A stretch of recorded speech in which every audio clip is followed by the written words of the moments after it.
রাইয়ের স্বাদের অনুষ্ঠানে এবার কোনো খামতি রাখলো না অনির্বাণ। হ্যাঁ বন্ধুরা, ভিডিওতে লাইক দিয়ে দেখতে থাকুন। রাইয়ের এই বিশেষ দিনে রাইয়ের আনন্দে সামিল হওয়ার জন্য যখন রাইকে নতুন জীবন দান করা সেই ইশাদের গোটা পরিবার থেকে শুরু করে অনির্বাণের বাবা মা, স্রোতের গোটা শ্বশুরবাড়ি এবং তার থেকে বড় কথা রাইয়ের গোটা শ্বশুরবাড়ি যখন সকলে রাইয়ের বাড়িতে চলে আসে এবং সকলে মিলে যখন আনন্দে আত্মহারা হয়ে পড়ে, ঠিক সেই মুহূর্তে অনির্বাণের বাবা মা আগের দিন রাতের বেলায় যখন অনির্বাণের বাড়িতে এসে পড়ে এবং বলতে থাকে যে অনি, সত্যি তোমাকে দেখে আমার এতটা ভালো লাগছে যে অবশেষে তুমি সুখের মুখ দেখতে চলেছো। তোমার জীবনে এরকম একটা মুহূর্তে আসতে চলেছে যখন কিনা তুমি বাবা হতে চলেছো এবং তুমি এই দিনটা দেখার জন্য যে কতটা অধীর আগ্রহ অপেক্ষা করেছো সেটা তো আমি আর বলে তোমাকে বোঝাতে পারবো না। কারণ আমি তো মা, তোমার এই আকুতিটা আমি খুব কাছ থেকে দেখেছি। আজকে সত্যি আমার তোমার প্রতি এতটা গর্ব হচ্ছে। আর অবশেষে যে রাই নিজের ভুলগুলোকে শুধরে নিয়ে নিজের সংসার জীবনে এতটা মনোযোগী হয়েছে এবং নিজের সংসারটাকে যে এরকম করে আগলাচ্ছে সেটা দেখে আমার বুকটা ভরে যাচ্ছে। আমি এতদিন ওকে মানতে পারিনি, কিন্তু আজকে আমার মনে হচ্ছে যে না, ওকে হয়তো বা তোমার জীবন থেকে কেড়ে নিলে সব থেকে বড় ভুল হতো।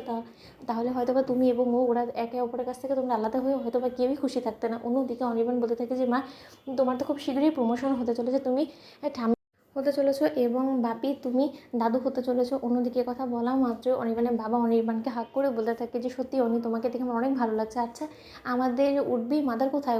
ওকে তো দেখতে পাচ্ছি না। অন্যদিকে রাই সেখানে চলে আসে এবং এসে বলতে থাকে যে আমার প্রণাম নেবেন। ঠিক সেই মুহূর্তে অনির্বাণের মা বলতে থাকে যে না না, একদম ঝুঁকবে না, এই অবস্থায় ঝুঁকা একদমই মানা।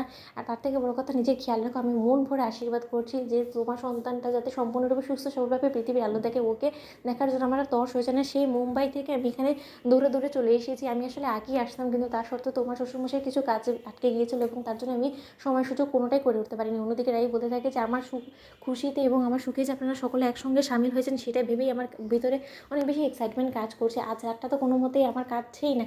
আপনারা চলে এসেছেন, এবার আমার গোটা বাড়িটা জল জল করছে। অন্যদিকে অনির্বাণ বলতে থাকে যে মা, তোমরা ভালোই হয়েছে চলে এসেছো, তোমাদের হেল্প চাই। আমার হাতে হাতে অনেকগুলো কাজ বাকি আছে, সেগুলো সব কিছু তোমাদেরকে সামলাতে হবে। অন্যদিকে অনির্বাণের মা বলতে থাকে যে রাই, তোমাকে থ্যাংক ইউ না বলে পারছি না। আমার ছেলেটাকে অবশেষে যে তুমি ঘর সংসারে মনোযোগী করেছো এবং তোমার সংসারটাকে আগলে রেখেছো, তার জন্য আমি সত্যি তোমার প্রতি কৃতজ্ঞ। অবশেষে তুমি আমার কথাটা বুঝতে পেরেছো তাহলে। অন্যদিকে রাই বলতে থাকে যে আপনাকে ধন্যবাদ না দিলেই হয়। আপনি তো আমাকে চোখে আঙুল দিয়ে বুঝিয়ে দিয়েছেন যে আমার সংসারের প্রতি আমাকে একটু হলেও মনোযোগী হতে হবে এবং তার থেকে বড় কথা, আমার জীবনের সবথেকে বড় শিক্ষা তো আমাকে আমার মেজো বোন নীলু দিয়েছে। ও যদি আমাকে এত বড় শিক্ষা না দিত তাহলে দেখবো কোনোদিন আমি শুধরাতাম না এবং নিজের সংসারের প্রতি এতটা মনোযোগীও হতাম না। অন্যদিকে অনির্বাণের মা বলতে থাকি যে যে আপদ বিদায় হয়েছে সেই আপদকে নতুন করে আবার নিজের জীবনে টেনে হিচড়ে আনার কোনো চেষ্টা করো না রাই। এতে করে তোমারই বিপদ বাড়বে এবং তুমি ভুলে গেলে চলবে না, তোমাদের মাঝে এখন অন্য একজন নতুন অতিথি আসতে চলেছে, যে অতিথির খেয়াল তোমাকেই রাখতে হবে। তাই ওর মতন একটা আপদকে কোনো দিনও নিজের জীবনে আর জায়গা দিও না। শুধুমাত্র নীলু কেন, কোয়েল থেকে শুরু করে অন্য কাউকে আর তোমাদের মাঝখানে কোনো রকম কোনো দূরত্ব সৃষ্টি করার কোনো জায়গায় দিও না রাই। এতটুকু অনুরোধ তোমার কাছে। তোমাদের লাইক, আমি শেয়ার করে সাবস্ক্রাইব করতে ভুলো না।